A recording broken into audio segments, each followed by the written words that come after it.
नमस्कार. कोकणी भाषा मंडळ आयोजित चौथ्या बाल साहित्य परिषदेच्या ह्या सत्रात हांव गायत्री पाटील तुमकां सगळ्यांक माये मोगाचो येवकार दिता. आयचे हे परिषदेचे दुसरे सत्र. कोकणी भाषा मंडळ गोंय फाटली 3 वर्सां ही परिषद घडोवन हाडटा. पॅन्डेमिकच्या कारणाक लागून आम्ही ह्या वर्सा ही परिषद ऑनलाईन माध्यमांतल्यान तुमच्या मुखार हाडटात. आयचे सत्र सुरू करचे पयलीं आमच्या व्ह्युअर्सां खातीर कांय सुचोवण्यो आसात. तुमचे कितेंय प्रश्न असल्यार ते तुम्ही यूट्यूब वा फेसबुक कमेंट्सनी घालचे. सत्राच्या निमणे कडेन आम्ही तुमचे प्रश्न घेतले. आणि एक महत्वाची कळवणी, कोकणी भाषा मंडळ परिषदेच्या निमतान दर वर्सा शिक्षकां खातीर बाल साहित्याची सर्त घडोवन हाडटा, ती ह्याय वर्सा आसा. हाचे बद्दलची सुचोवणी चडशा शाळांनी पाविल्ली आसा. देखून शिक्षकांनी तांचे साहित्य 10 तारखेच्या पयलीं कोकणी भाषा मंडळा मेरेन पावोवचें. तशेंच द रिफ्रेशमेंट्स फॉर दिस परिषद is sponsored by Nestle company. I thank Nestle company on behalf of Konkani भाषा मंडळ.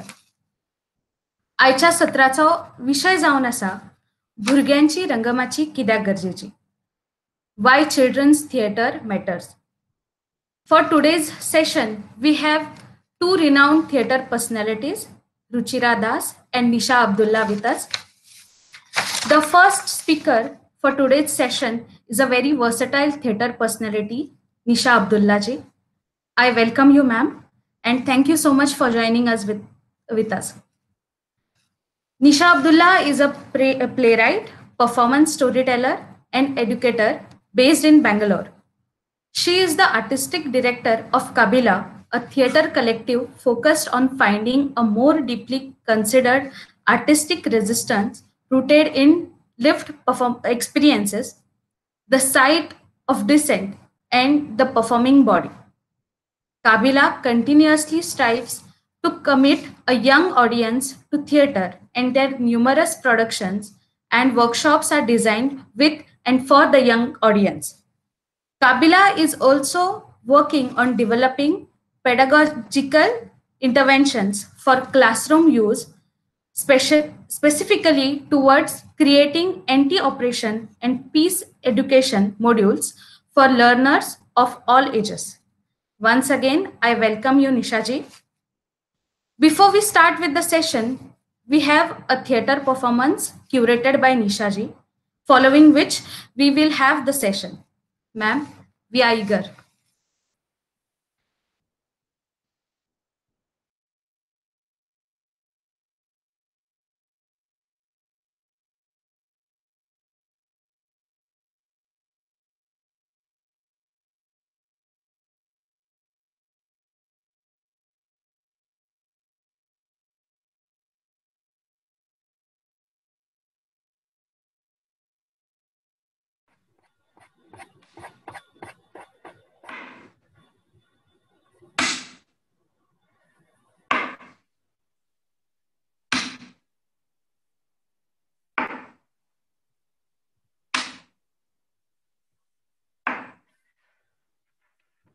Nothing to be done.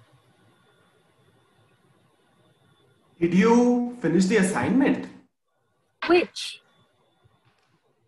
The future of education in the post-pandemic world.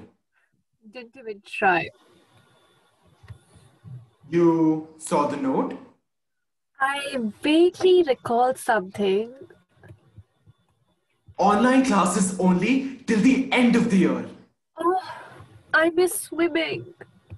I'm thriving actually. Of course, you have social anxiety. We better have something to submit. Professor would be here any minute now. Assignments in a pandemic? It's cruel. 40% of the assignments gone for finals. Finals? Why would they not? How excessive. Just keeps getting worse. We should start a students' union. Justice for students. Students of the world, unite! I can imagine Princey's face. He'll roast us alive. I can imagine the headline. Dun, dun, dun. Right. Two bright young students crucified, For demanding free thought and a year free of the creating menace. at the time of the pandemic. Might just be our savior, actually. Death? Morbid, I meant the virus. Right. Then there's the matter of the assignment. How can I forget? The future of education is awesome. Use bigger words. Professor says, with big words come big intentions. The future of education is in safe hands. The vast penetration of the internet allows an almost seamless shift into the digital. This is an opportunity for students like us to access the best universities in the world from the comfort of our pajamas, pillows, and potato chips. Nonsense. Your intentions need a rethink. Professor would add sun. I hate that. Unless he's talking to Eklavya. Right? Then he'd say, "You are ungrateful and your intentions are deeply problematic, young man." Why is that, you think? Professor is a big tub of stinky yogurt sometimes. But why Eklavya only? He's okay to most of us. He thinks reservation students are fair game. Eklavya is not a talker. So, We were teamed up for Chem Quiz last year. We did okay, but we never hung out or anything. he gets anxious sometimes. We were all nice to him. He's different. His parents, they work in construction. Ah, so they design houses? No, like daily wage workers. He told you? His parents built my house. Should you be telling me this? Does it bother you to know? Feels like a secret. What do you mean by built? Like lifted cement, laid bricks. That's where I first met him. And then my dad helped his dad sort out a place to stay. Basically, they stay on a vacant plot of land to guard it. So they don't pay rent? Yeah, and then dad helped him with the paperwork to get into our school. You think he was lonely at school? Pretty sure he only spoke to me. You think his parents still got jobs? I don't know. My dad got a pay cut. Mom got one too. I was watching this video last night. Construction workers are walking back to their villages because they don't have jobs anymore. You think that's why he's not here? Because he's walking back with his family? I don't know. Does anyone know anything? The boomers don't even have a plan. Oh, they only talk like they do. Sometimes they talk so much that they stop making sense. That gives me anxiety. They just want to control what happens. Control the virus, control the travel, control our finals. The future of education is an internet connection and free learning. Maybe he has no money for data. I can't do without data. No one can. What if he has no money for food? It's possible. What about his classes? I don't know. The future of education is also bleak. He doesn't need your pity. It's not pity. Why is it okay for him to not be here when we are always expected to be glued to our classes? I don't think anyone's even noticed that he's gone. It's been a while and no one's asked yet.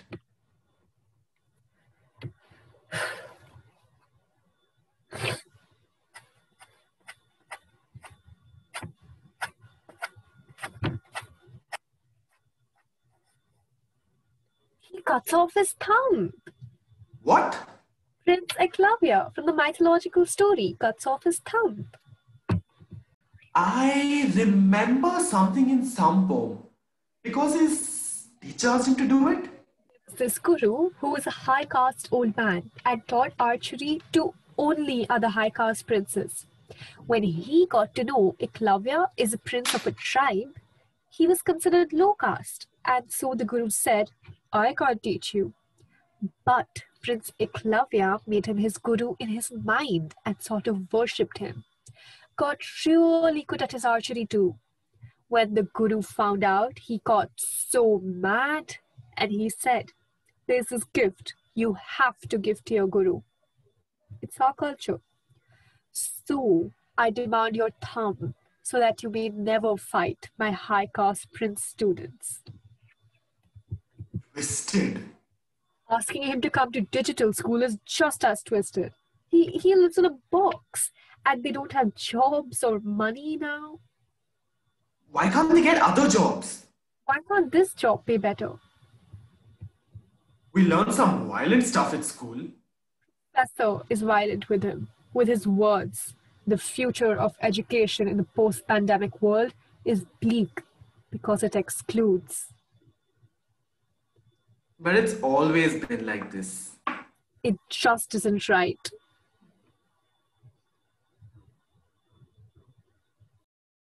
We had been walking and walking and walking, and I was angry that no one said, stay back. No one said, come inside.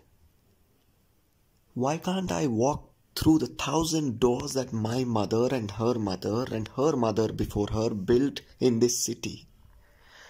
Why can't I walk up the 1,000 steps that my father and his father before him built for this city? Why can't you see that the home that keeps you safe has the sweat of my people in it? Why can't you see us?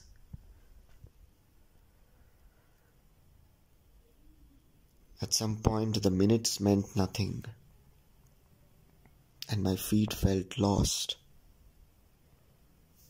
Papa kept saying, we are going home, we are going to be okay.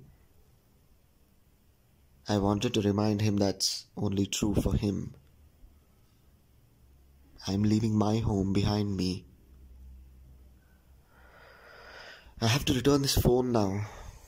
Our phone fell from Papa's pocket and the screen cracked. I don't know when we'll be able to get a new one. I still have those textbooks I borrowed from you. Do you mind if I keep them for a while?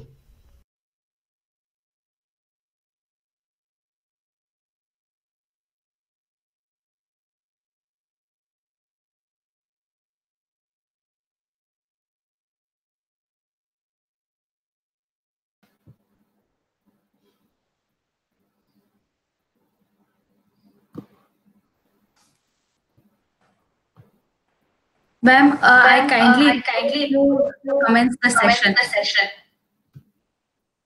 Thank you, Vedika, and thank you everyone for being here today. It's truly an honor to share my work with teachers, parents, whoever is out there watching.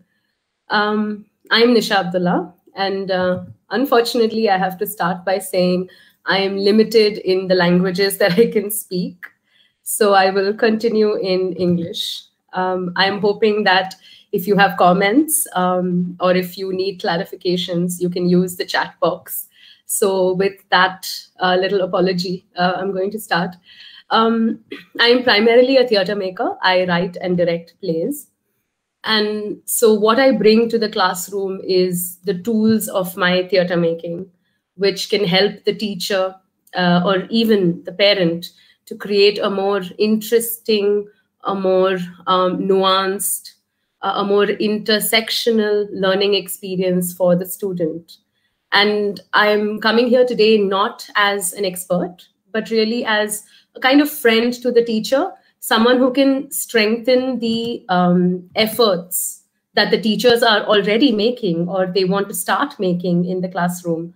A lot of my passion and my work really is towards anti-oppression, peace education, teaching resources. So the video that you just watched, for example, is based on real conversations that I had with my own students at the beginning of the lockdown, when the worker crisis had just begun. And in many ways, it continues even now. And so this was an opportunity to address the differences that children will see around them. There were, children who had access to digital devices and could go online and continue with their education, while a lot of my own government students, government school students, were completely sort of left in the lurch. And these differences are rarely acknowledged in the classroom. Even in classrooms where you have a more integrated setup with RTE children mixing with students of privilege, even then these differences are rarely acknowledged. So many of you might have a mix of students from various backgrounds, differences of class and caste and religion, language, food, cultural habits, all that kind of thing. And we know that students are greatly influenced by everything that is happening in society today. There is a deepening mistrust between groups of people, and this rubs off on children too. They are not immune to it. But I also believe that the classroom and the teenagers in classroom, with middle school and over, is a place that we can use to come together and discuss these differences and really communicate that differences between groups of people is not the problem. The problem really is when these differences are being used to isolate groups of people and used to deny other groups of people their rights and things like that. So to sort of go back to the session, what I'd like to share today are some activities that you can do after viewing of this play. This play is available to be watched from tonight on our YouTube channel. You can share this play with children, with your students, and the activities that come can be done with them after the viewing. But the activities are also such that even if you want nothing to do with this play, you can still do the activities. So I'm really hoping that these are tangible, real activities, resources that you can use in the classroom. The first one I'd like to share is called Privilege Bingo, and I'm going to just share my screen so that you have it before you.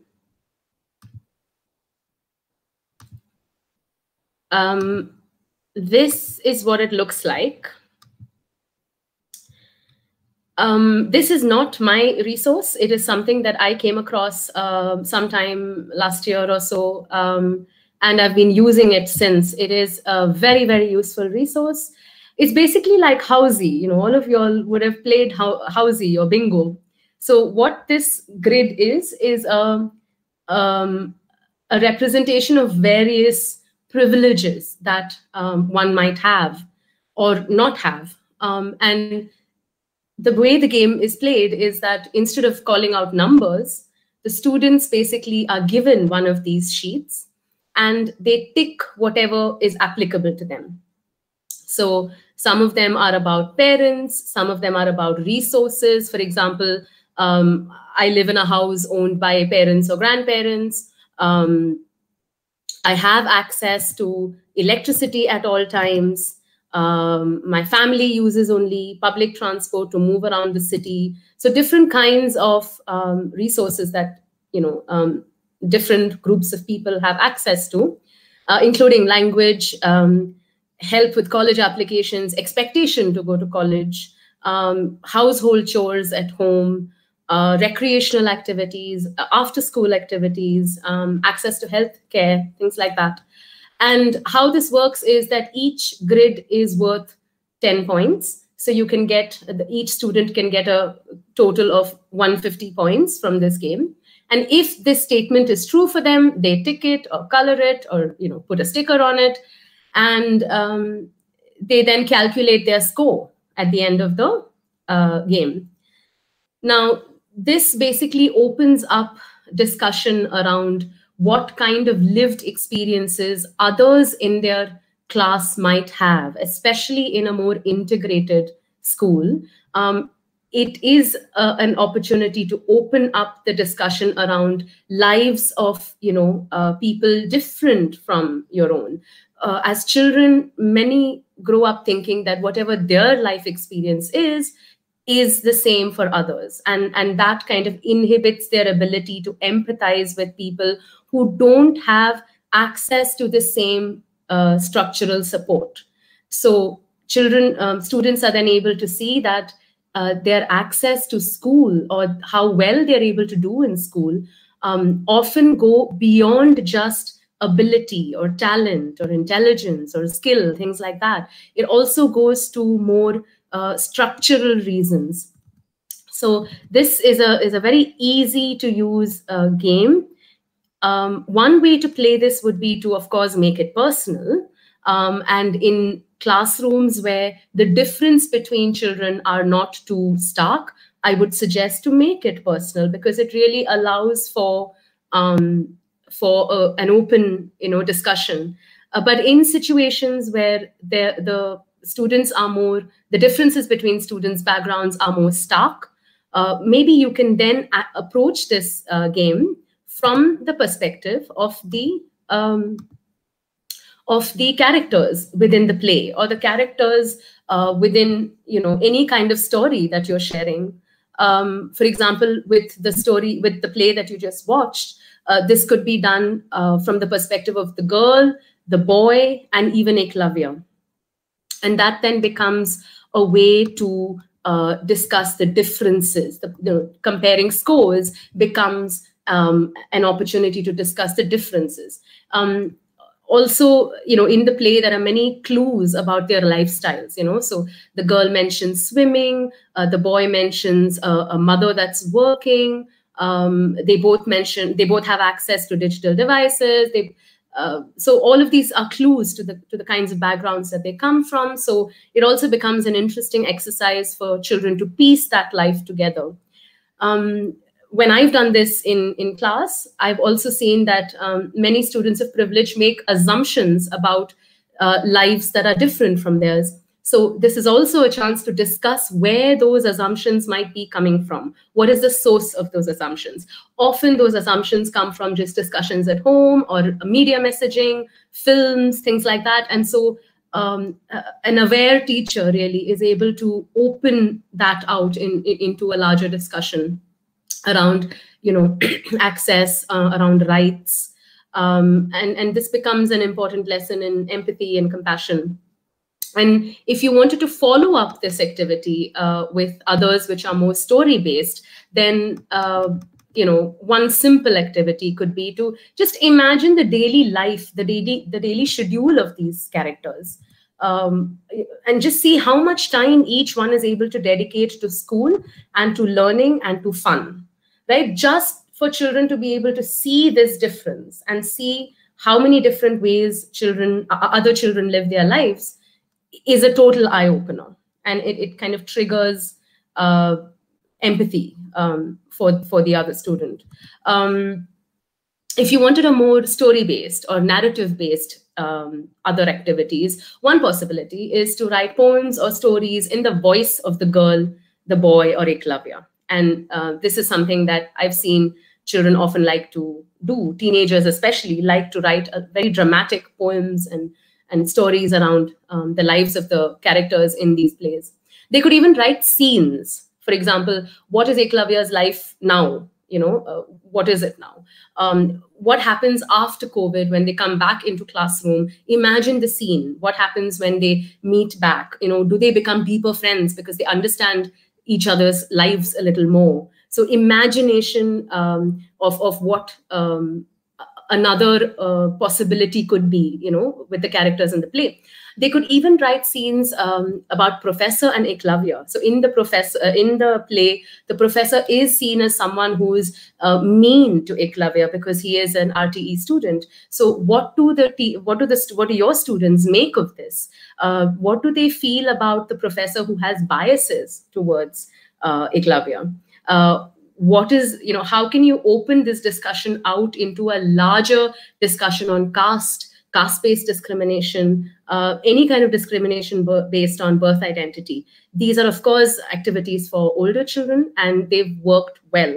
There is often, when I've done this kind of thing in class, there's often a sense of quiet reflection in a lot of children, because a lot of the information that they're getting might be new, and so they're reflecting on it and sort of sinking their teeth into it.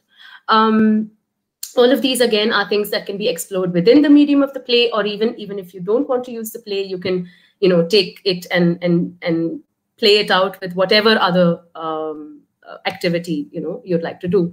The second set of resources really is to do around child rights. So once we discuss with the class what are these differences and how can we be more aware of those differences, the conversation then can then go into the larger frame of child rights.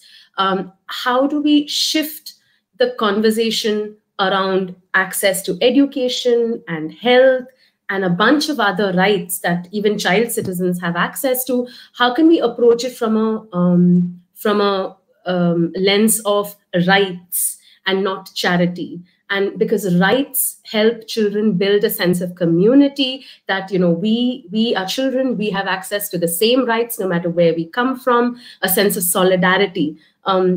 These are big goals, but I believe we need to start somewhere, and these are some of the ways in which that could be done. The Child Rights Convention, which is something that India has signed on to, is a good place to start. So I'm going to share one more video with you, image with you. It looks like this. This is something I took off of the UNICEF website, and it's basically a very child-friendly version of the Rights of Children Convention. And there are some articles, there are multiple articles really, 54, and each of them has details about various kinds of rights that every child citizen has access to, rights that they can demand, from their adults, from their community, from their government. And some of them are more popular than others. There is, for example, Article 12, which is very popular whenever I do this. If you can read Article 12 there, it says you have the right to give your opinion and for adults to listen and take it seriously. This is one that, of course, all my students enjoy and often use against me to tell me that, I need to take their opinions seriously. Again, it's an interesting way. It's a more universal way to help them understand the agency that they have over their own lives, and to understand that this agency is something every child deserves, right? And if their circumstances don't allow it, then it is the community's responsibility to make that happen. Another article that is quite popular is number 27 and 28, which is about right to food, right to safe home, right to education. So again, with Eklavya's, with that play that you just saw, it would be this article that we would be discussing. You have the right to a good quality education. You should be encouraged to go to school to the highest level you can. Again, what the follow-up question or the tangential that you could get into is, what is good quality education, right? And what makes it okay for some people to have access to digital devices and things like that, and in today's context, and some just don't. So that's another resource that can be used. And to follow up on that, if you were to, again, if you wanted to use drama exercises, then there could be scenarios that you work with. I'm going to share some of those right now. So what are scenarios that you can give to students to work on, which could open up their world some more. For example, children in the neighborhood want to play football in the park, but adults feel it's dangerous for other users of the park. Discuss in character the conflicting points of view of both children and adults in this scenario and find a friendly solution. Again, to use drama and narrative and story to adopt characters and to discuss conflicts such as these together in the form of story, and also allow children to practice the arguments that they might make, to people in authority. Again, it's about taking the conversation towards rights, towards what do they have a right towards across all kinds of children from all kinds of backgrounds. What is it that they have rights to? Another possibility is to look at the classroom itself as a space of rights. Your class wants to elect a class leader of their choice for the coming year. The teacher refuses to allow this. Make a case for your right to a democratically elected leader to represent your rights as students of the school, and to do this in the form of a play. Again, how do you create this sense of community that these are your own peers with whom you can stand together and demand certain rights? Again, the conversation goes beyond just rights. It goes also towards giving children a sense of agency over their own situation, right? And in creating that sense of agency, they're also able to empathize with those who may not have it. They might then be able to look at all of these rights as a matter of it needs to be something that everyone must have. With older students, you can go into, again, scenarios that will allow you to discuss caste, that will allow you to discuss sexuality. So the third scenario is a member of your family does not want to share utensils with the domestic worker at home. How will you convince this member of your family that such discrimination on the basis of caste is wrong? Again, in the form of a play.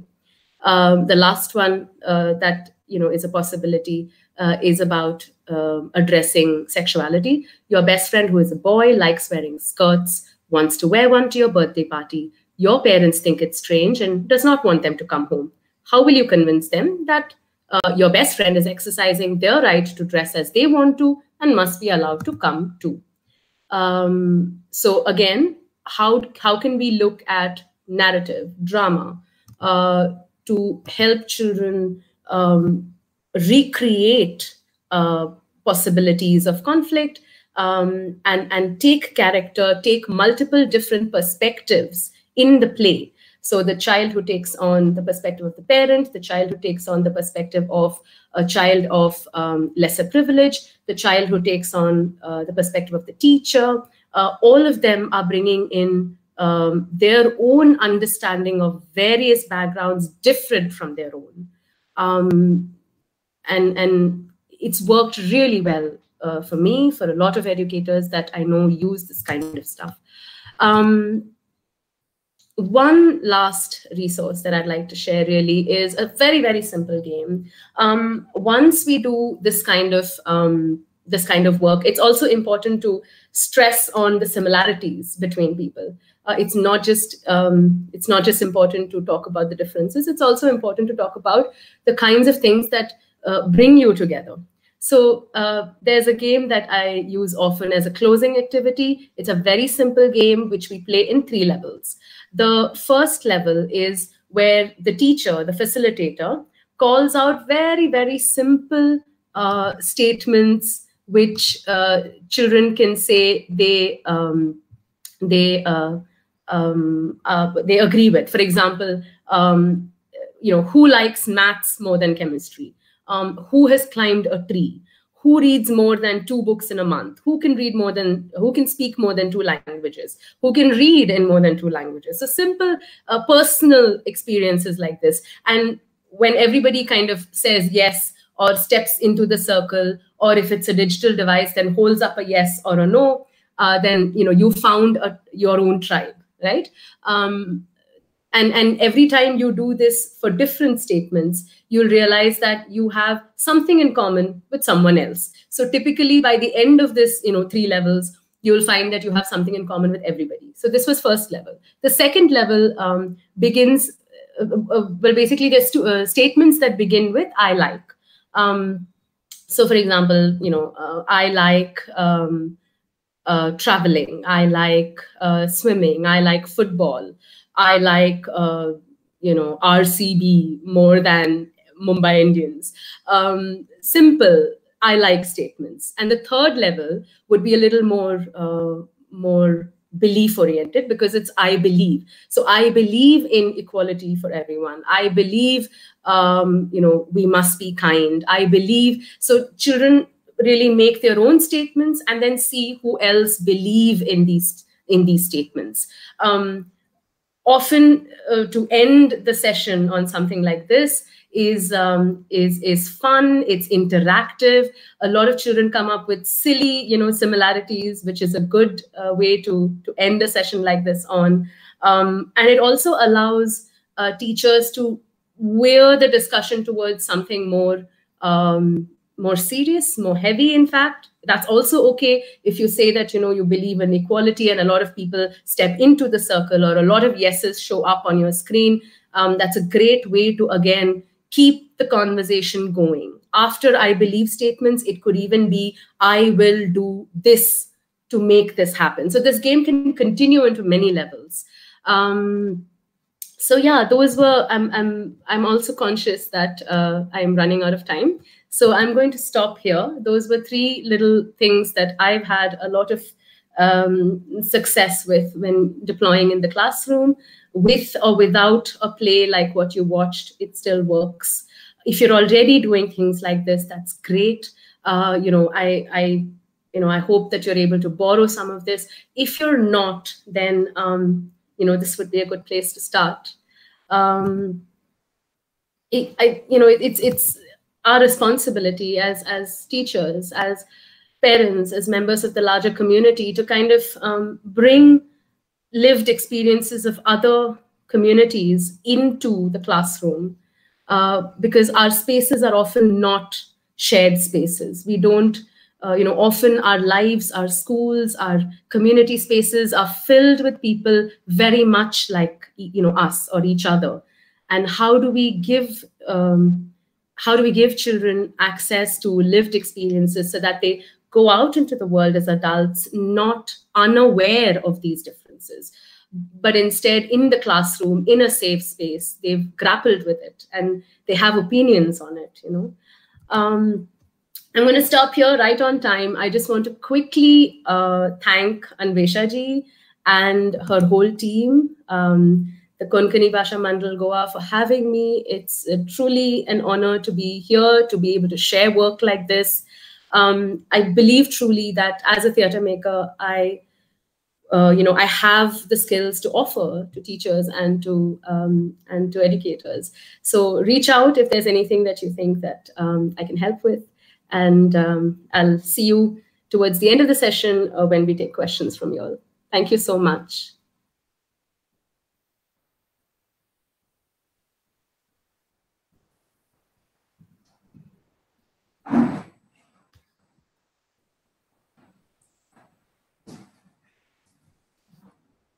Thank you so much, Nisha ji, for such a beautiful, beautiful session with the resources that you have given, made be with reference to the video that we saw in the beginning, how to made be the games about bingo, how to relate or how to imbibe that quality of how to empathize basically, and about the children's rights and everything, how it is going to help children to empathize with the others and get a broader view of life. So thank you so much. It was beautiful, and I'm sure all of us, the teachers and the parents, are going to relate and will be able to use these resources while teaching in the classrooms, and this will help in the overall growth of the children. So thank you so much. Moving on to the next session for today, we have again a very eminent theatre personality with us, Ruchira Das ji. So before we begin with her session, a little intro about the speaker we have.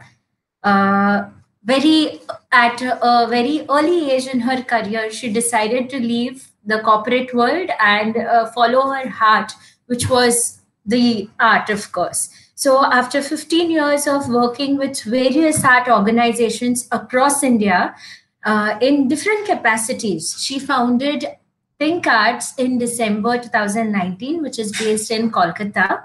Think Arts has collaborated with Indian and international partners to bring out a diverse program, may it be literary, visual art, dance, theater, and storytelling events to young audiences and in across the several cities across India. Since 2017, Ruchira ji has been curating the annual Junior Kolkata Literary Meet and has led several sessions for children at the reading room at Think Arts Corner. Ruchira ji is also the Deputy Director of Arts Think South Asia and has recently joined Artistic Director at Arthashila, Patna. So, ma'am, it is a pleasure to have you today. We are eager and all ears to hear you. I request you to kindly begin with the session. Thank you.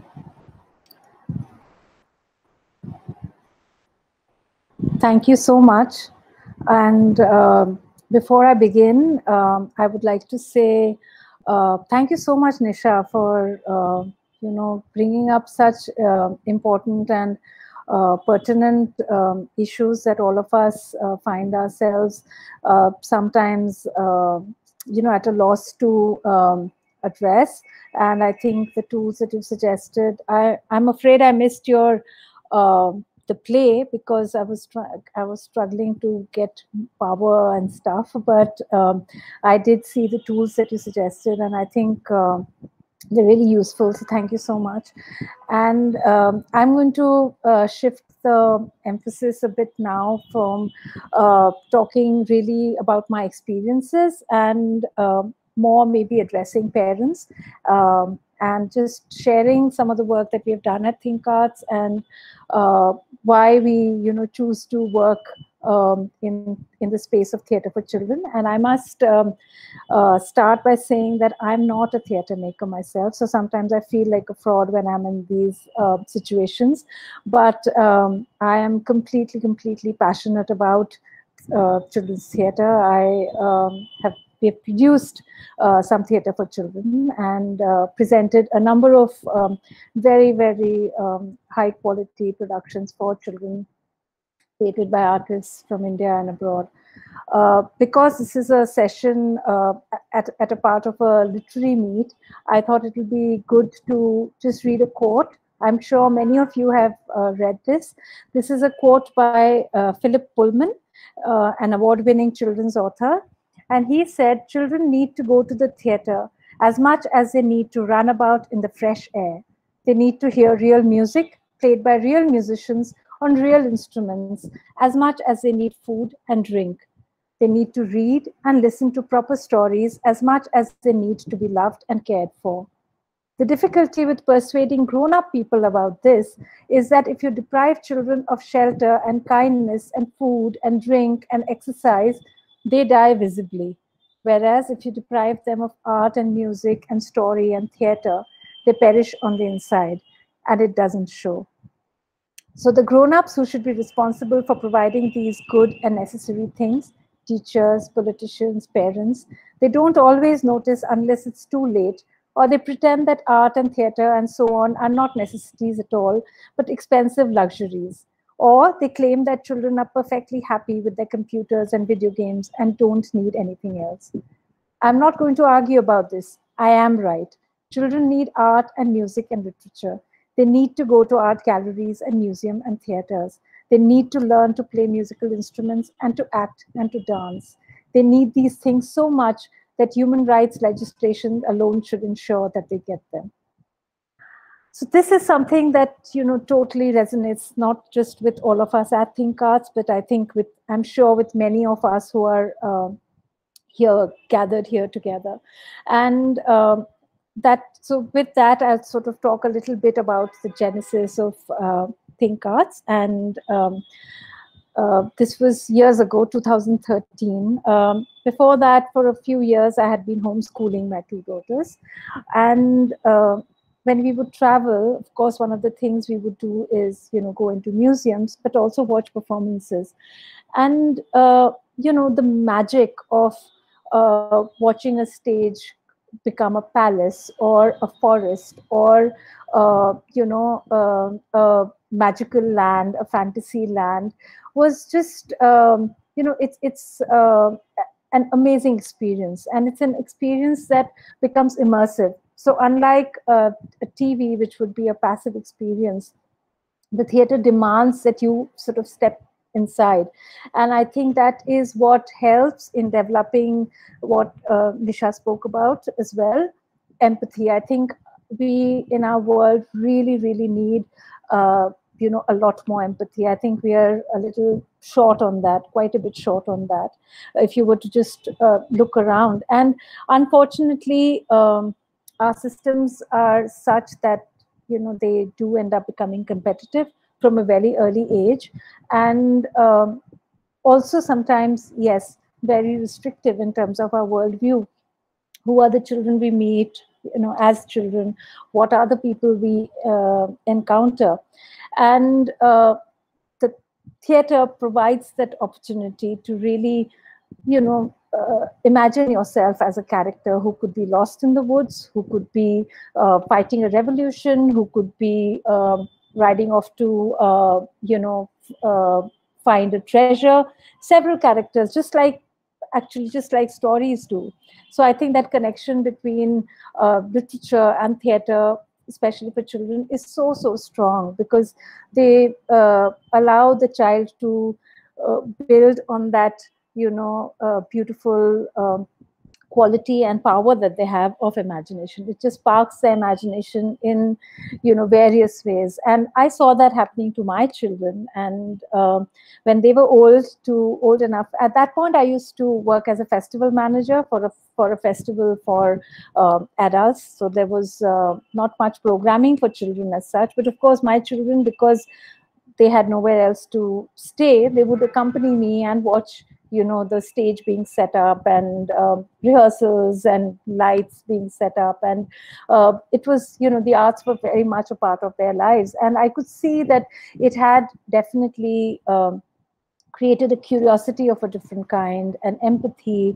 an ability to imagine and, not really to need a device to keep themselves engaged. I mean, they could just sit and dream. I'm sure that happens to most kids till we start messing with them, that, they can create worlds, they can create characters, they can create situations and find ways to amuse themselves. And that's really what the play is. I mean, a child does, get engaged with theater from a very, very young age. You'll see children wanting to do role play, wanting to, create characters.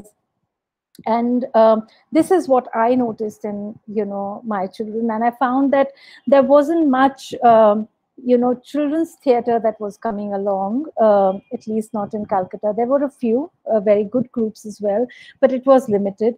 Also, a lot of the plays were, based on very old texts. So there was sometimes a difficulty to really put yourself in, the character or the space that was being talked about in the play. And that was really how it began.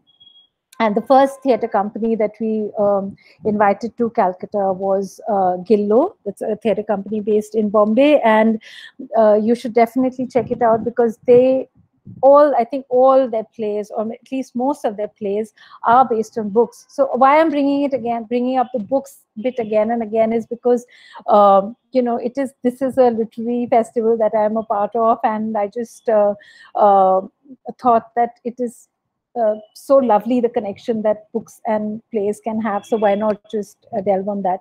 So Gillo is theatre company that creates plays for children based on books published in India. And again, I want to share an experience. So they create a play. If any of you in the who are listening have seen a Gillo play, you'd know that a lot of their plays have they don't really have an elaborate set or special costumes. They are very good at using making props out of really ordinary daily things. And so when we brought this play, it's called Mr. Gigi Boy and the Birds, some of the mums in the audience were a bit skeptical. They said, there is no, where is the stage? I can't see a stage set up, and there's no curtain, and there are no characters roaming around in costumes. And they said, what sort of a play is this? We are not used to seeing this kind of a play, and will the children even enjoy it? Because their notion of a play was more like a TV show, perhaps, which had props and an elaborate set of fairy tale land perhaps made. But I had seen Gillo's work, so I just said, it's just a matter of 45 minutes, so why don't you just wait and see? And at the end of the play, parents were completely amazed, and that's when I realized that a lot of parents had not seen plays like this for children. So this was when they saw a play where the same props became a telephone, became the handle of a cupboard, or a child was shown flying by just using a stick, and moving a stick with the clothes that the child was wearing. So that is the power of imagination that children have. They were very easily able to understand that the stick with the clothes is actually the boy who's flying in the air. And so that was the first thing that ThinkArts did in terms of presenting work for children. And the response was so beautiful that we decided to go on with it. And we did not only present work, we also started creating work by working with associate artists who we have. There's a play called, there were some videos that I wanted to show, but unfortunately, an hour before this this panel discussion, there was this whole electricity problem. So right now I don't have those videos, but you can look them up on our website. So there's a play called, there was a play that I'd seen in Germany called Wood Beat. And this play just has wood. Literally, it just has wood. It has wood in different shapes. It has wood doing different things. For example, there are wood shavings, which is almost like the entire space where the performance area is really made up of wood shavings. There's a puppet made of wooden pieces. There are two puppets actually. There's a wooden instrument. There are pieces of wood. There are like logs of trees and pieces of wood. There's an axe, and there's a balafon, which is an instrument like a xylophone but made of wood again. So the entire space just had wood. And the story has no text as such. Of course, it has a narrative, it has a graph, but there is no text. So it's a play that even 2-year-old children can watch. They actually perform it for 2+. And I was just so moved by it when I saw it, because I, as an adult, was as mesmerized by what I was watching. And of course, the beautiful part of a play like that was that it was not trying to tell me a specific story or send a message across. So I was able to interpret it the way I would, given my experience, my journey in life, and maybe how I was feeling on that day. And the child sitting next to me was perhaps, feeling totally different. And that was fine, because it wasn't a story necessarily being told with a certain message that had to be received at the end. It was more an experience of, immersing yourself in what the space offered and what the performers, evoked in you. And while I can't show the piece of the play that I wanted to show, I wanted to just share a few responses that the children, drew at the end of the play,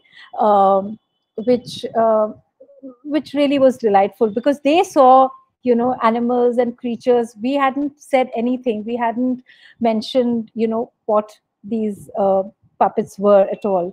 And when I say when we showed the play, so like I said, this was a German play, and this was by a company called Helios Theatre, based in Hamm.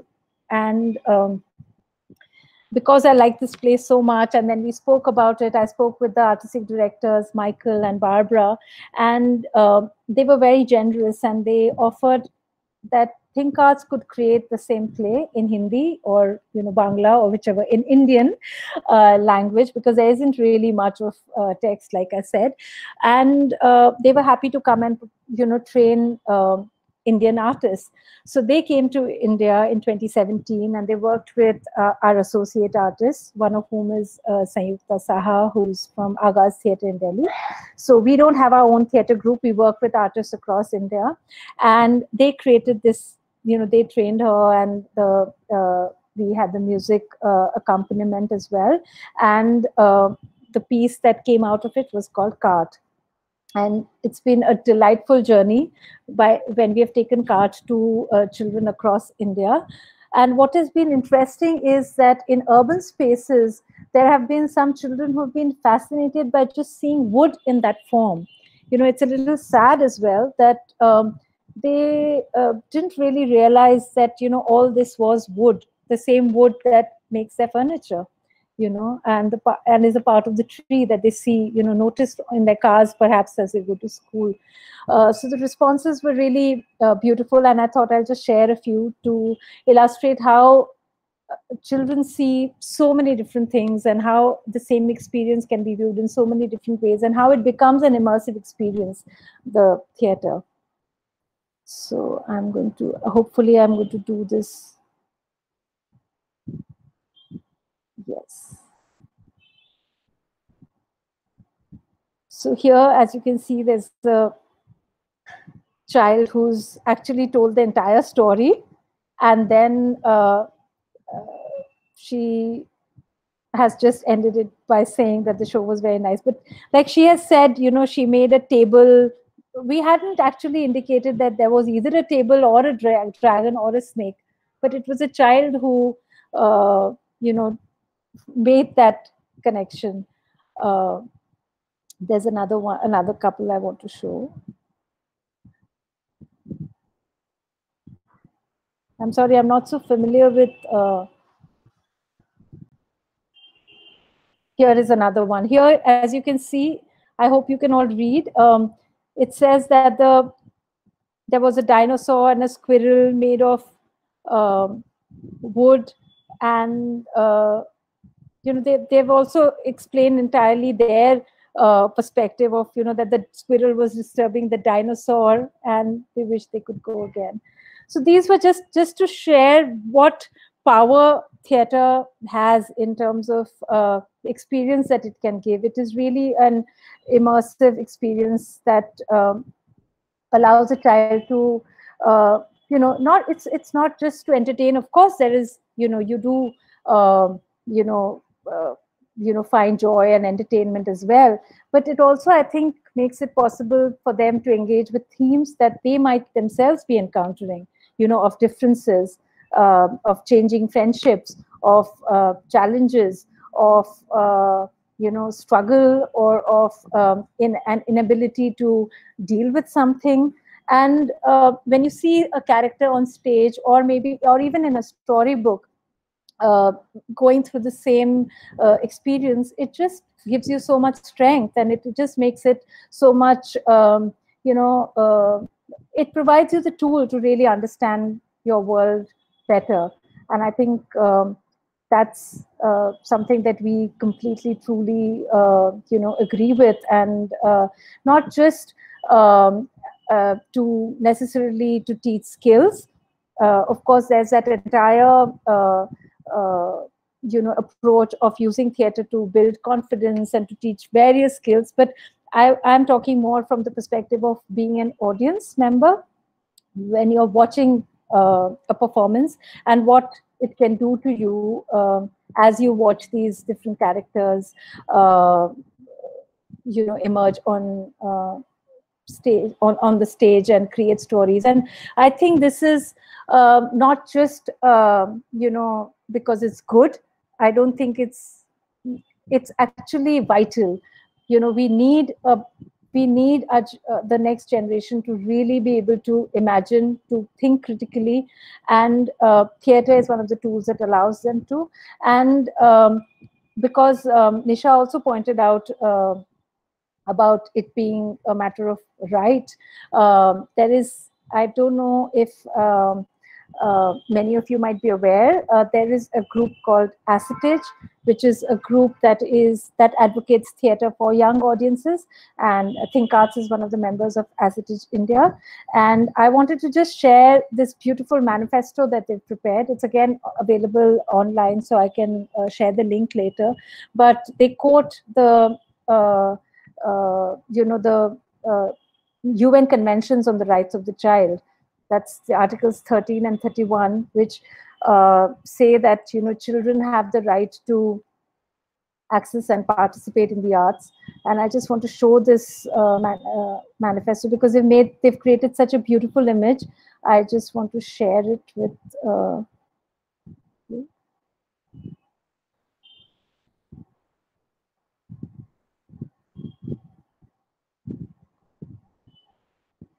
This, as you can see, it's beautifully done. This is the logo of the Acetage, and as you can see, this, they've really tried to show, the different children and how every child really has the right to access and participate in the arts.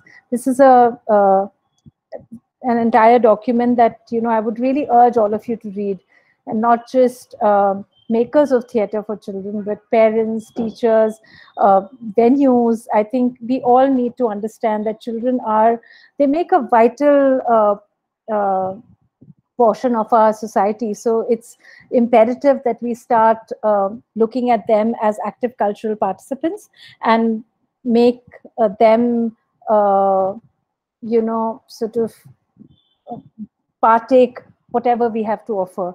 And when someone asks, why is children's theatre important, I just answer by saying, why is adults theatre important? They're important for the same reasons and so much more, because these are young children. They're just beginning to understand their world, and the better that we can help them understand this world that they live in, perhaps the better human beings they will turn out to be. They will be people with empathy. They will be people who have a broader view of life. They will be people who can perhaps imagine how it must be. I mean, that's the first step of empathy, to be able to imagine. And I think we need to really work strongly towards advocating, not just in the sector for theatre for children, but in venues all over. We were doing a study once. I'm not sure how outdated this statistics is, but I'm sure not too much, that 40% of India's population is under 18. And I don't know how many venues would we be able to point out, or cultural centers that do program, 40% of their work for children and young people. And often there's this question of the status that, if it's for children, then it's probably not of, high quality, or if it's, often the work that's made for children is casually made, because it's children. And I think that's where, that's one of the things that, people like also at Kabila and Gillo and many other companies across India are trying to really make good quality, important theatre for children. which has the same, the same nuances that theatre for adults does, because it's not that a child is not a quarter or a tenth of a human being. They are a complete human being by themselves. They might have different experiences, but they will, take what is given to them as best as they can, with their experience. So we at Think Arts have continued to sort of emphasize on high quality theatre. We've tried to really workshop with parents as well on why they should, like I was saying before, a lot of parents have not really seen much of theatre when they were children. So it is also a leap of faith for them, and sometimes I have met people who have said, okay, but what will be the benefit of a child watching theatre? And those are sort of things that you have to keep answering in different ways in terms of explaining how theatre helps us shape our worldview and informs the kind of adult, the responsible, generous, empathetic, helpful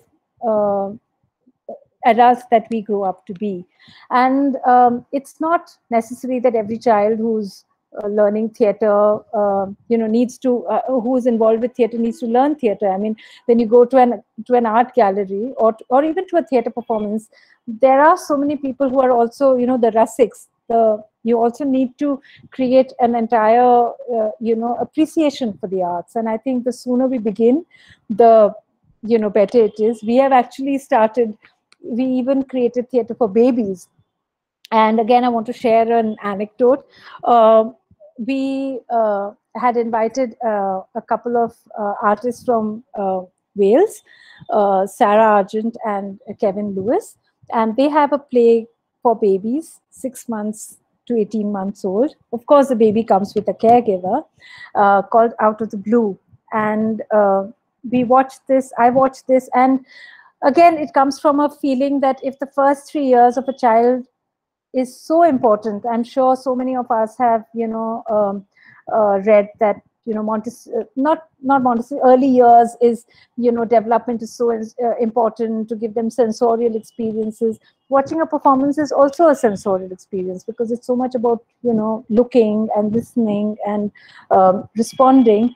And when a baby watches a performance, it's also a very, very special connection with the parent or the caregiver that they've come to watch, because typically a baby would be sitting in the lap of the caregiver, and when the parent laughs at something funny that happened or is curious about something, that energy translates and reaches the baby too. And so we brought this, so we really loved this idea of theatre performance for babies, and we brought these two artists to India through a British Council grant that we were awarded.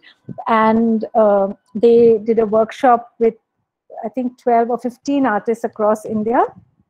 We invited those artists to Calcutta.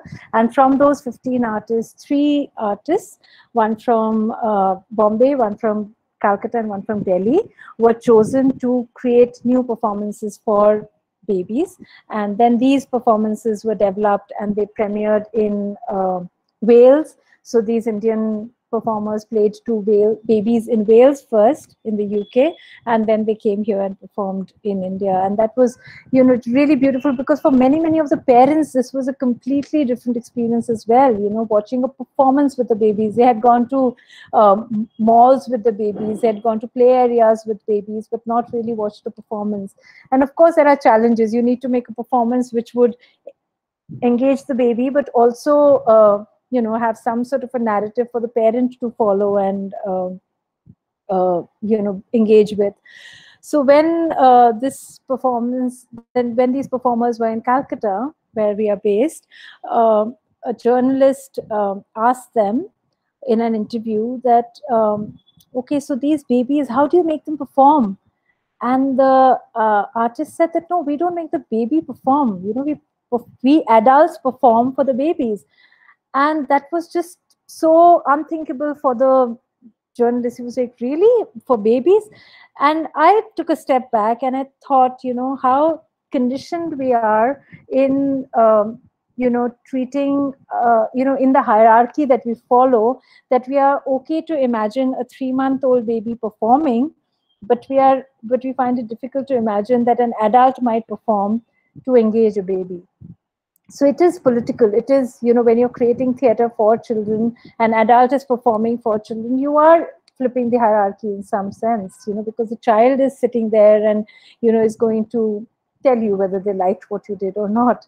So, so I think it's a very important journey that we are on, and it would be great to see more plays being written for children's theater. Unfortunately, I haven't seen too many new plays. Of course, like Nisha, I'm also unfortunately restricted in language, and in the languages that I do speak and read, I haven't come across new plays. But I think it's really, really important that we think of new plays that can be written for the children of today, which is respectful of the child, which treats the child as an intelligent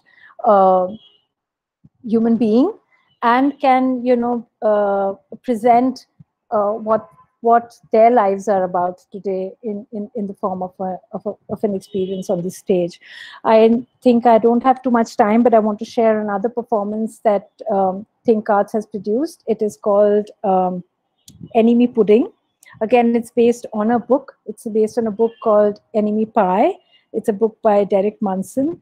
It's a book on two friends, and actually not two friends, like I said, enemies. So it's about a boy who's, if I have 3 minutes, then maybe I'll try and tell you the story. It's a lovely story. There's a boy who, is looking forward to his holidays, and because he's the star of the neighborhood. And suddenly there's this new boy who arrives in the neighborhood, and he starts getting a lot of attention. And our hero is not happy with that, because he's like, that boy has, taken away all the limelight, and he's my enemy. And he's like really, very disturbed about this new boy who has come in. And so his father tells him one day that, you can get rid of an enemy. It's quite simple. And the boy says, really, how? And the father says, you just have to feed him enemy pie. And the boy says, do you know how to make the enemy pie? And the dad says, yes, I can make it for you. So the boy is like thrilled. He has found a way to get rid of this enemy. He's like really, happy, and now thinking of plans of what will happen once the enemy is, out of the way. And then the father says that, oh, but there's one condition. The enemy pie can work only if you spend one entire day with your enemy. And this boy says, oh my goodness, that is, a very difficult task. So he thinks, now what do I do? And decides that he will, somehow manage and spend an entire day with the enemy. And then I'm sure all of you can guess what happens. The day goes on, where he starts actually enjoying the time with this new friend. And then when it comes to the moment when they have to eat the enemy pie, he's like, no, don't eat it. And it's a really lovely story. And of course, there was never an enemy pie which would make an enemy go away, So I read this story, and I thought, though it was set in America, I just thought it resonated so much with all of us. All of us have either been the boy who became the enemy, or have been the little hero who found his limelight being stolen by someone else, and not realizing, that person could actually become a friend. So I really loved the story, and we approached Jhalapala Theatre Group in Calcutta, and asked them if they would like to work with us to create this play together. And Shantanil, who is the artistic director of Jhalapala, he worked on the script to, contextualize in an Indian scenario. So the holidays became December, Christmas, because, it's always nicer to set a story in the winter, I think, in the winter break, because there's just so much more atmosphere that you can put in. And instead of the father, he made the character who's going to create the enemy pie, he made that a grandmother. and the enemy pie became the enemy pudding. And we created the play in both English and Bangla. And it has been just amazing to see the responses of the children, and not just the children, the parents as well. And what we did is that after the play was over, the children were given an activity book that they could take home basically and think about it. And it would ask them, simple questions of not a message that, was shared, but just a way of continuing that engagement even beyond the period of the performance. So I'll share some of the responses that children have drawn. And so this, as you can see, this is the grandmother and one of the friends, and it's just so beautiful. This was made by the child after they had left the performance area. So these were the things, and it's very interesting because you can see what are the things that the child obviously was fascinated by the most, and they have found a way to capture it. There is one more that I wanted to show. I'm sure there's a smoother way of doing this. I'm so sorry, I'm not very good at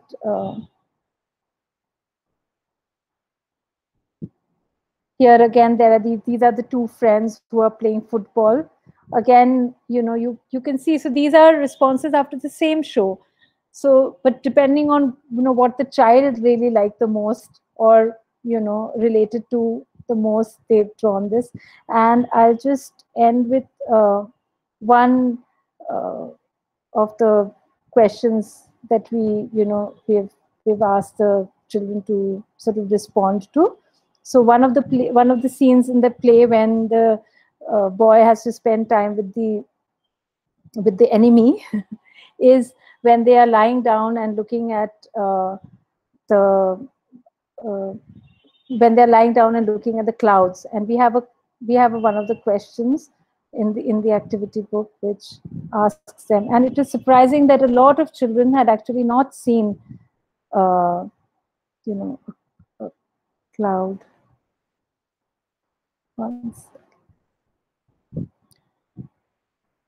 So these are the kind of things that we ask children to just do. So it's not like what message did the play give you, or what have you learned, but just something that would help you carry that emotional response, take it back home. So I think I've just finished 1-2 minutes after the time allotted. So thank you so much once again. Thank you to Konkani Bhasha Mandal and Anvesha and all of you. And sorry for the initial hiccup with my connection, but I'm glad that I was able to make it here.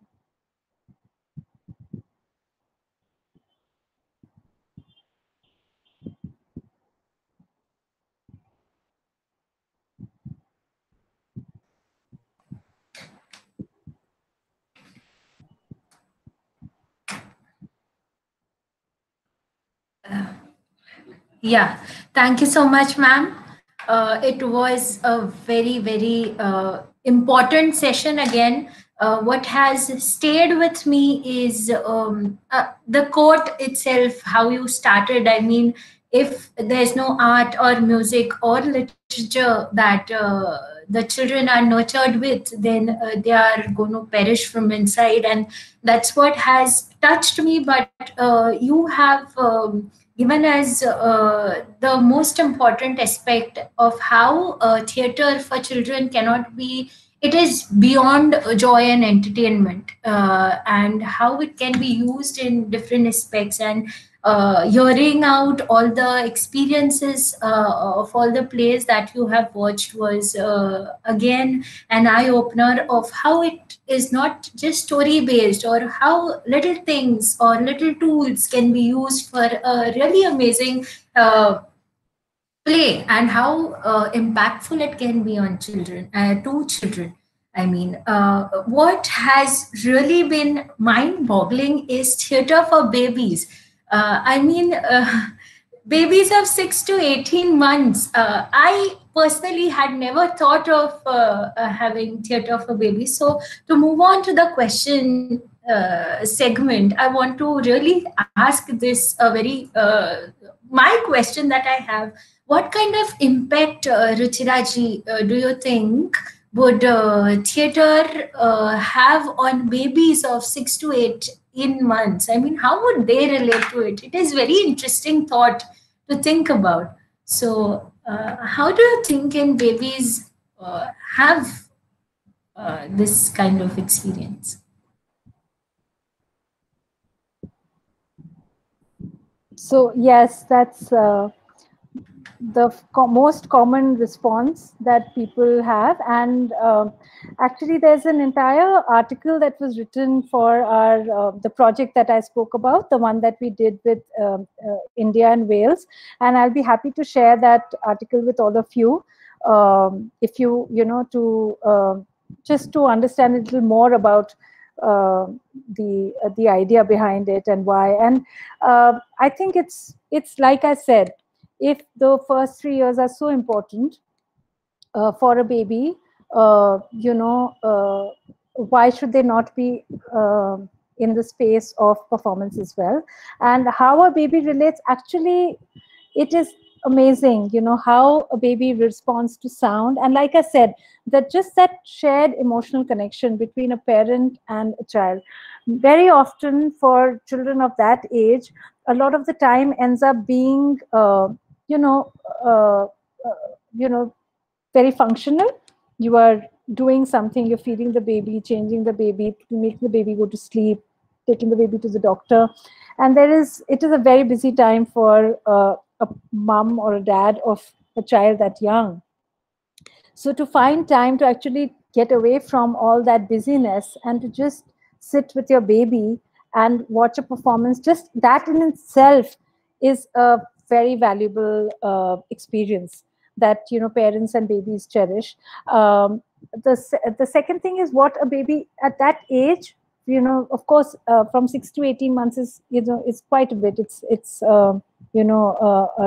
quite a lot of milestones happen at that time. But so depending on how young or old the baby is, the responses would differ.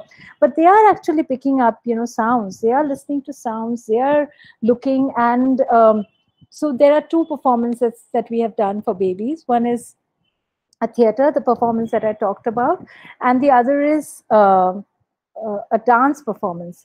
And that was totally different. There the dancers were actually moving, and the baby was free to crawl or to lie down or not to look at the dancer, and it was for the dancer to find a way to engage or come into the view of the baby. And I think there's been one baby that's cried, and we have shown it to hundreds of babies. We've really found babies watching that with amazement, with what's happening, listening to the sounds. And there was one kid who turned 2, so that's not 18 months technically. That's slightly older than 18 months, as you know.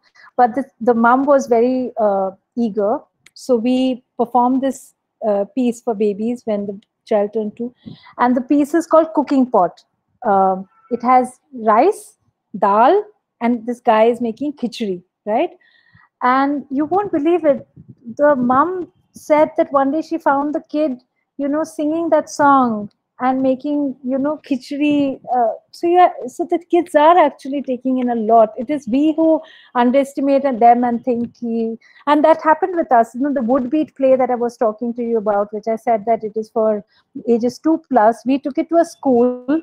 The school refused to let us show it to KG students, because they said no, the students are not, they won't know where to sit, what to do. So it's us who are really coming in the way. It's not the babies. They'll be happy to take in more. I'm sure it will be a very interesting experience to watch these plays and to see the reactions of these babies more than the play itself. My question, if Nishaji would want to add on to this a little something. Yeah, I just adding to what Ruchira is saying, until I started watching Theatre for Babies, I couldn't understand. I didn't have an imagination for what it could have been. And when I saw them responding to sound, to light, so there's a German production that I saw last year, for instance, where the entire thing was about light in boxes, in hands, hung from the walls. So light and shadow. So I could see, these babies crawling to the light, crawling to the shadows, trying to reach up on the wall and touch the moving shadows. And I could also see how, they were interacting with each other. There was another production which came to Rangashankara. I can't remember the name now, but it just had falling bits of paper, and just the act of them being able to move and gather these falling bits, give it to one another. All of this became part of the experience. It was small, it was intimate, and the wonder with which they approach these simple things. And Ruchira is absolutely right. There is a sense of disrespect for theatre makers who spend time on children's theatre. And when you get into it is when you realize how much more complicated it is to be able to tell these simple stories with nuance, and to do it in such a way that keeps a child interested. The child will just come up to you, of course, I'm not talking about babies now, but the child will actually come up to you and say, this is boring, if it is boring for them. They're not going to be polite in any way. The baby will cry or will do whatever they have to. There's no, getting away from that. So to actually keep them entertained, interested for those minutes, it's really, it takes art, it takes practice. So thank you for bringing that up, Ruchira. I mean, who would know better than you the barriers to really creating more work for children? Yeah. Thank you so much, ma'am. We have another question from Gauravi Khote. Her question is to Nisha ji. While attempting to create theatre that moves beyond gender bias, how do you source your content? Are the children allowed to give their opinion on cross-dressing, like you mentioned, or are these concepts introduced to them? How is it? Nisha ji? So with gender and sexuality work that I've done in the classroom, of course, part of the first step is to even get the school interested in talking about this.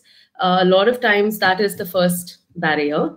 But if that barrier is crossed, or if I'm doing open workshops where I don't have to worry about school systems, but the conversation can directly happen with the parent and the child, then really it's about creating a space that children feel safe to ask questions, to be able to create a space where they feel they're not going to be judged for saying the wrong thing, the right thing, for responding with ooh, ah, things like that. And that is, I think, the real challenge of work like this, because the conditioning in our own minds as adults and the messaging that children often get is so strong that sometimes just being able to have them ask questions is the biggest win. More than anything else, just getting them to ask questions and to imagine a possibility of other worlds or other lives or other genders or other ways of living. That itself is the biggest win.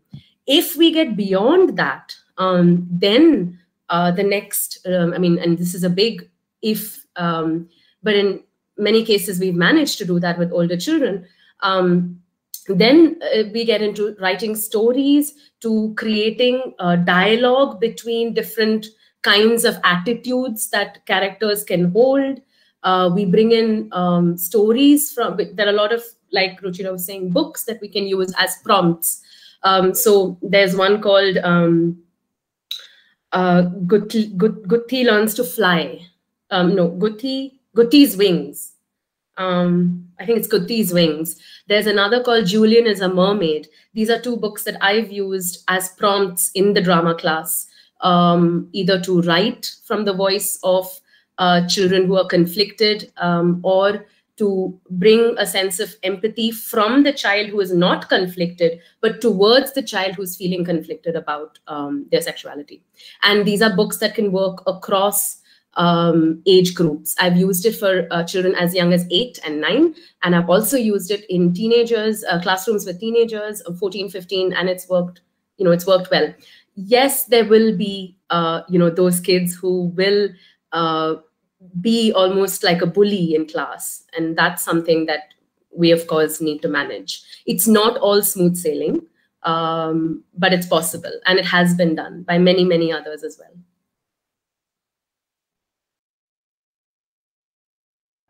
Thank you so much, ma'am. If Ruchira ma'am would like to add on to the same question. No, I think agency is a very important part to consider. And I think a lot of practitioners or workshop leaders are afraid to give that agency to the child, because, when you're giving agency, then you're also actually making yourself vulnerable, because the child might come up with a situation that you really don't know how to respond to, or the child might ask a question that you yourself have not encountered or thought.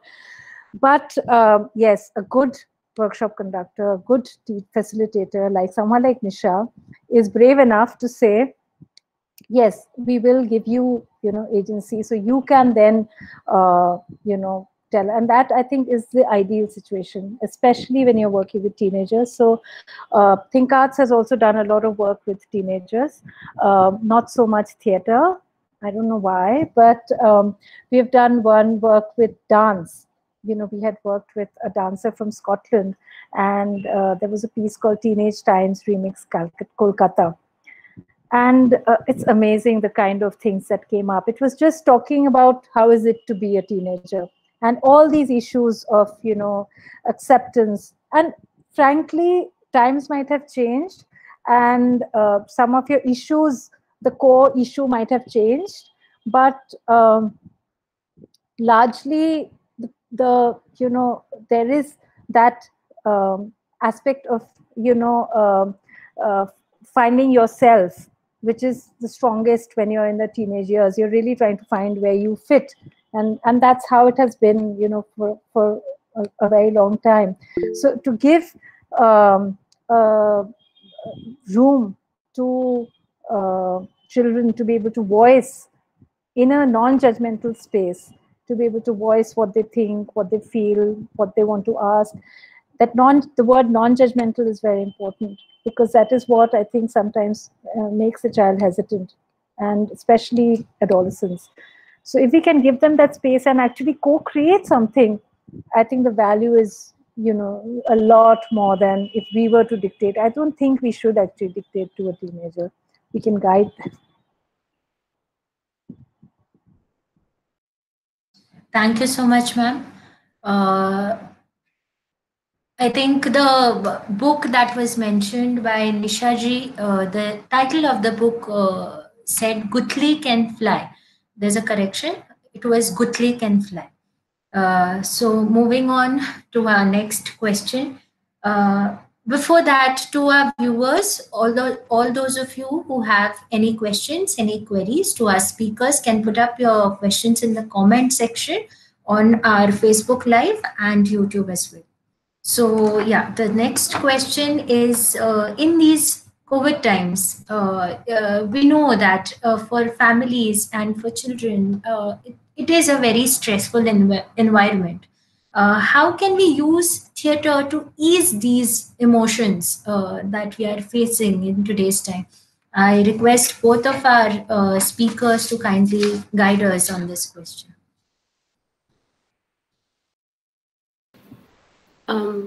I can start, and Ruchira, please feel free to jump in whenever. That's a really great question. And personally, it's something that I've been sort of working on for the last couple of months.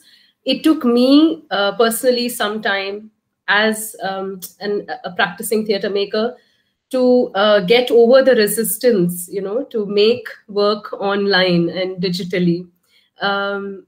We're always talking about a space in the theater which is shared by the audience and the performer together. You come into that space and you perform in that shared space. So I personally had a lot of resistance to doing that, but I think eventually the realization hit that we must deal with this situation in the best ways we can using the tools we have.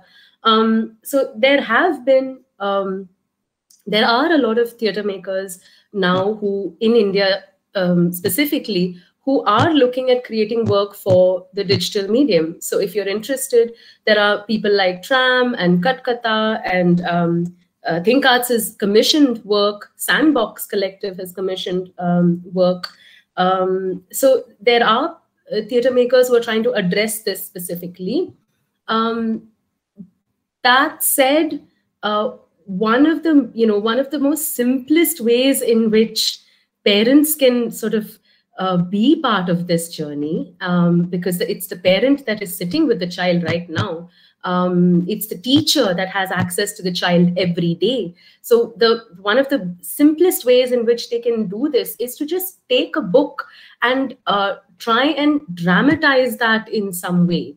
There's so many books that, for example, Ruchira spoke about. There are parents who are very conscious about bringing books into their children's lives. How can you then take the next step, and just start simply with even reading aloud the book. Start simply with things like, instead of sitting and reading, you stand, you try to enact something.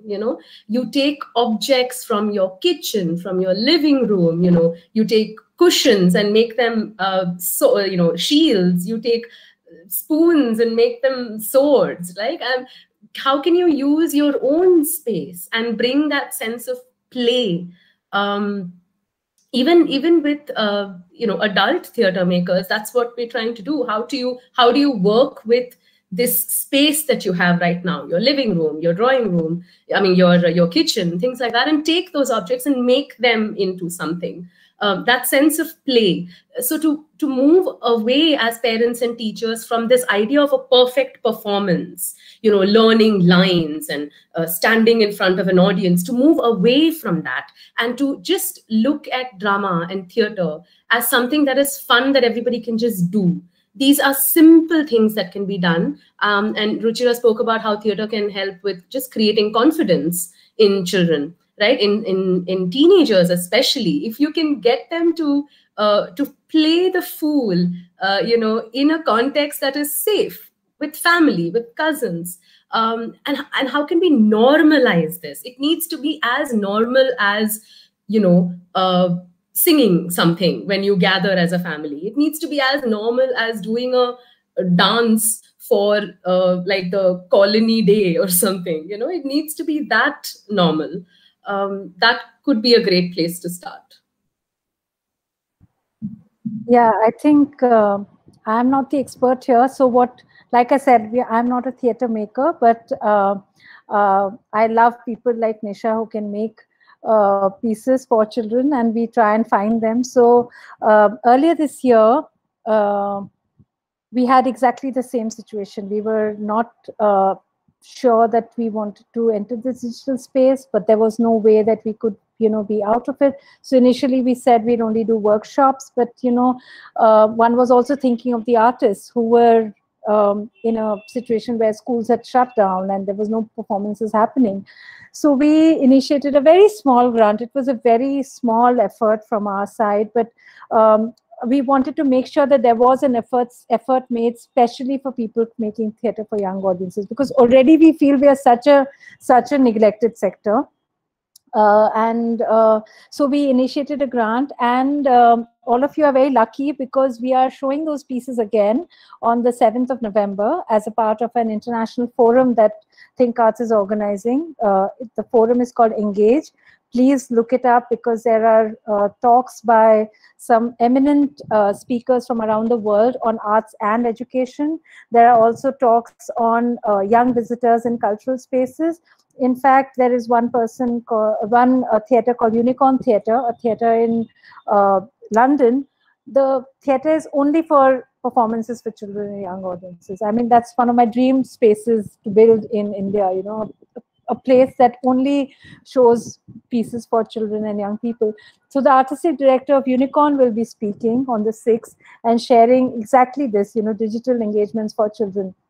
And the pieces that we had commissioned as a part of the Think Arts grant, they are available to view on the 7th. I've just shared the link with Anvesha. Maybe she can share it with all of you.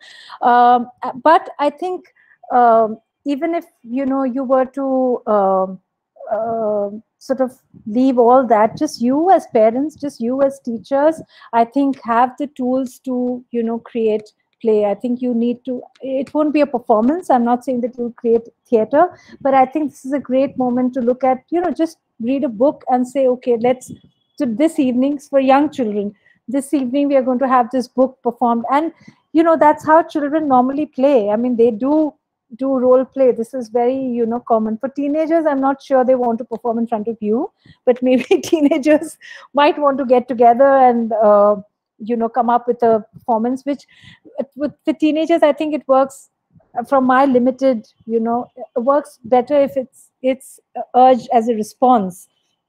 So, you know, if you give them something and you want them to respond to it by creating something together. So there are possibilities. And I think while we lament the loss of our live spaces, you know, we can't also keep the arts out of our children's lives. We must make sure that there is space for them. So if digital is the way to go, then so be it. I mean, c'est la vie.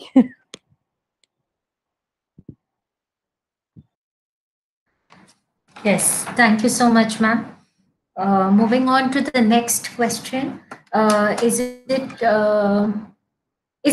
really necessary to tell Eklavya story where children will obviously ask what the caste is? Or should we just limit it to Eklavya, the tribal prince, and Pandavas or Kauravas from the Nagar city? This is asked by Sandesh Prabhudesai ji. That's a great question, really, and something that I think a lot of theatre makers, artists who engage with children's work grapples with whenever they want to talk about anti-oppression work or peace education work. I can't speak for many others, but I can say that personally, I feel that the same kind of denial that I saw when I was growing up is the kind of denial that we live in today. And as a child, I thought caste is something that used to happen in rural India. As a college goer, I thought caste is something that happens in rural India. So ancient India, it's something that happened before. Then I thought it was rural India. It's only as an adult that I realized that caste is very, very much prevalent in everything that is there in our country. As a person who comes from a minority community, I have experienced discrimination at various levels as a child and as an adult, and I've faced strange questions from people who don't know enough about each other's communities. The specifics might differ, but the similar kind of things happen even today. So to live in that denial is something I think I, as just a responsible practicing theatre maker, I can't do that anymore. And I think it's important to take that stand. I feel that it is important to take that stand. Not everybody else might feel that way, but I feel it's really important to take that stand and say that we can find a way to discuss these problematic issues without, tearing each other apart and without fighting and without accusing each other of things. If we begin with the assumption that we're all here to learn and come together and find ways to live with each other, if we can come to some kind of a common starting point, that our children should not be in denial the way we were. They should not have to unlearn a lot of the things as adults. Like I know that me and a lot of people from my generation had to. It is a choice, and I'm very conscious that that choice comes with a responsibility, and I'm willing to take that on. It's really as simple or complicated as that. I know that there might be people who will walk away from that. As parents, as teachers, as theater makers, of course you have the choice to walk away from it. I only urge you not to. It didn't do us any good, so we can't deny it anymore.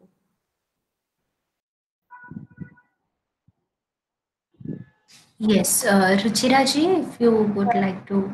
Oh, I think I completely agree. I think, and what is really heartwarming, if I can try and use that word in these depressing times, is that the young people are asking questions. The young people do want to know. The young people are not just allowing you to brush it under the carpet. They're asking the tough questions, and that is where I think, you have to, as a responsible citizen, irrespective of caste, gender, where you belong, what your beliefs might be, I think it's important to provide that critical thinking to the child. And I think, it's the responsibility of not just the minority. It's like I said, it's of everyone to have these open discussions and to encourage a child to think. I think a lot of us have been through systems where you are encouraged not to think, not to question, just take it as it is. And it was, really, I live in Calcutta, where the university students were one of the first who walked out in, protests against oppressive, policies that were being made. And I think that is heartwarming. And that is, whether it is environment, whether it is political status being granted to residents of a nation, it is the young people today. And the age is, I think, I have seen, is just becoming lower and lower, because today's children, think about it, today the child on the smartphone is able to access news from all over the world. So they are not going to take it quietly, whatever you tell them. So if they are asking the questions, you should be happy, and you should find a way to actually engage in that discussion and give them strength to, ask that question more and do something about it. I just want to also come in here and add on, when Ruchira says that, for example, that students are asking questions and they are accessing the world on their devices. In sessions, in peace education sessions that I do, often the Black Lives Matters movement and racism is discussed with much more nuance and much more awareness by students of privilege in India than the struggles of the minority communities or the marginalized communities, the sexual minorities in India. Why is that? Why is that there is an awareness of, for example, the the killings that trans persons in the US has been at the receiving end of, or the Black Lives Matters movement in the US, but not an understanding of what is happening here. Their immediate, circles. You step out of of your house, and this is what you have to deal with. So, and I also want to draw the distinction between pushing an agenda versus raising critical thinkers. Yeah. And I think as educators, as teachers, our role is not to push our ideology, not at all. And that would be the last thing that we should, be part of. It is only to facilitate a classroom where questions are allowed, like Ruchira was saying. The freedom with which to ask questions and to discuss and debate, that should be sacrosanct. It's only about that. How do you, no matter what the circumstance, how can children be questioning citizens of tomorrow? Absolutely. Even I want to add that I think that is the need of the hour, because I think we've had too much of othering, you know, the other. I think we really need to address that. And yes, it is a responsibility of all of us, irrespective of what role we play. And I wanted to just say that I think it's good that the literature scene, the children's literature scene, has seen some very thought-provoking books that are, you know, sort of providing that space for a child to question and, you know, critically think. One of the books that comes immediately to me is a book called Year of the Weeds by Siddharth Sarma. If all of you must check that book out. It is, you know, it is amazing that the book is based on, you know, incidents in Orissa. And I was talking about this book to a privileged school student group in Orissa, and they had no clue about the case. So that is how, unfortunately, what Nisha is saying is, I completely agree with her, you know, that they might know what's happening in the US and the UK, and they won't know what's happening in their own state. So I think it is our responsibility to create books like that. And when there are books available, disseminate that and allow that space for question.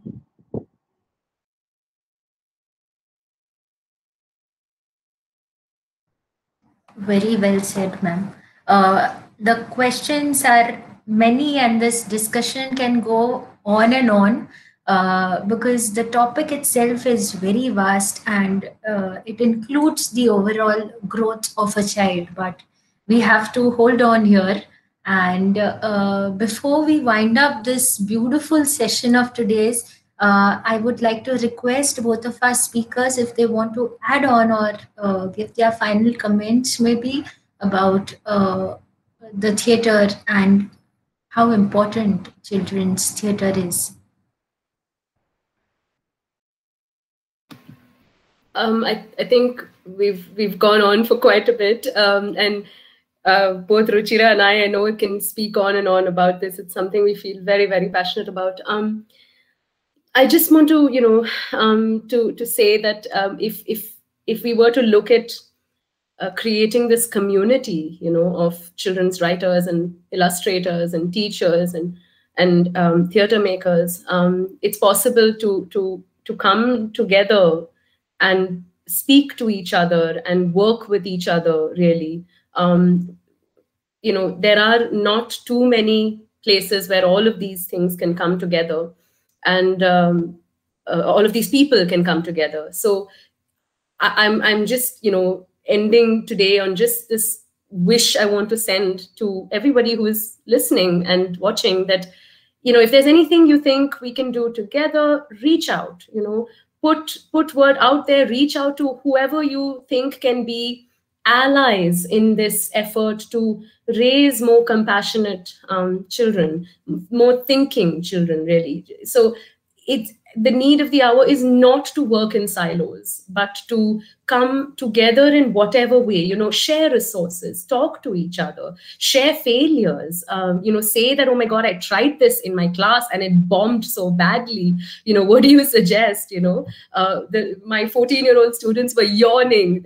How do I fix this? Right? So just talk to each other, reach out. I think the teacher and the parent are the ones who are seeing, you know, these students on a daily basis. And as theatre makers, as artists, we play a facilitating role, a supporting role, but a very important role at that. But it is, you know, the teacher and the parent who sees them on a daily basis. So they need to be part of this journey with us as well. And we need to be talking to the teacher as well. You know, it needs to work both ways. Yeah.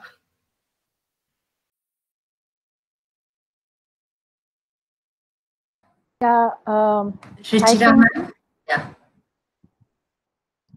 I would say the same. I can go on for hours, really. This is my passion, theatre for children and literature for children. Like I said, I am also curator of the annual Junior Kolkata Literary Meet, and even there we try and get books which will, you know, really make the child think, and more than the child, also the parent and the teacher. I think one thing that you realize is that a child is, especially I'm saying child, not the teenager perhaps, but a child seldom visits any of these places alone.